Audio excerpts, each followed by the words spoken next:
To ask Scott and Stromer. I really don't know. I mean, looking at the finances, they've walked a very, very difficult line, and this is why they've had to pre-sell stuff. And in defence of Scott and Nick, they've done a wonderful job at pre-selling everything, which makes our life more difficult. I mean, even the shirt sponsors have paid 70% of their money 3 years up front. I mean, every stone you turn is a negative to the cash flow of the club and the viability of the club. So they've done a fantastic job keeping the club alive, but the cost is we're taking over an incredibly bad situation. However, we will sort it out because we're good at it.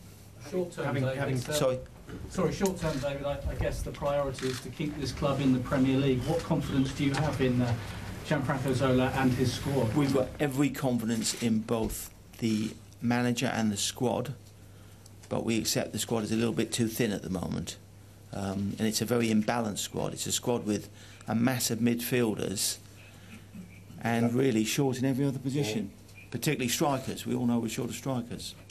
Dave, you approach the Olympic Stadium. Can you just clarify something?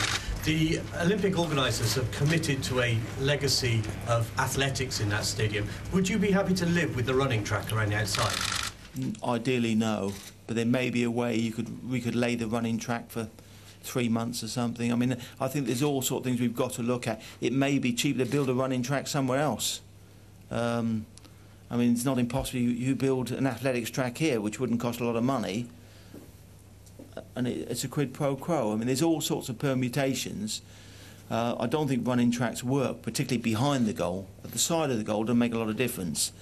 But behind the goal, the customers are so far back, it doesn't work. That stadium has cost taxpayers more than £500 million. How much would you be prepared to buy it for? We don't want to buy it at all. We want to rent it, and with the government fund keeping it. I mean, they promised to keep it alive for 30 years, but it's going to cost them more to keep it alive. With us, it would cost nothing because we would pay all the running costs. So we would rent it off the government. Having walked in to the clubs that both followed all of your lives, was it something a reality check when you realised just how bad the situation was? Because the fans have been talking on the radio this morning, you know, and there've been statements made of where West Ham can go. But I mean, realistically, isn't it? To be honest, we wouldn't buy this club at all if it wasn't West Ham.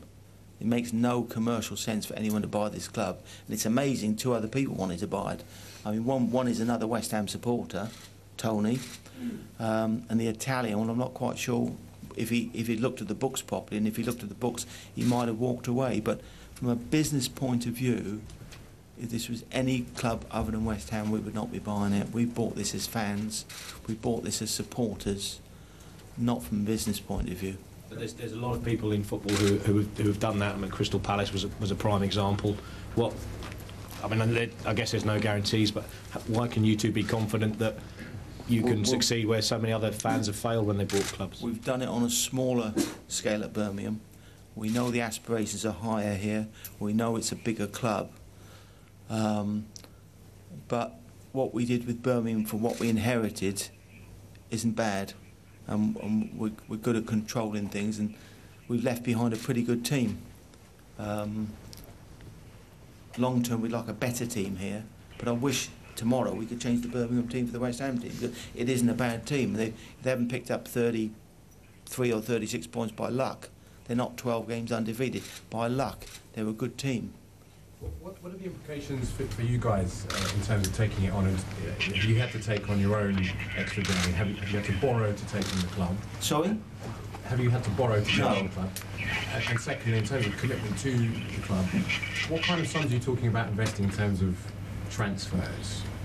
Which you just alluded to the fact that you want to work on the team that's unbalanced. I mean, how much money is going to be available for the moment? Well, I think the first thing that we needed to do when we first realised the situation at West Ham United, and that was not necessarily to bring in new players. The first thing was to make sure that no players left the football club. That was the key issue for us, because up until a month ago, you constantly read and saw on TV that the current owners would have to sell their best players to actually stay in business. So that was the prime, the driving force. I'll let you go back, David. The position was, if somebody didn't buy the club in the next 10 days, the club had to raise £8 million in this transfer window to survive, and they had to raise another £12 million in the summer.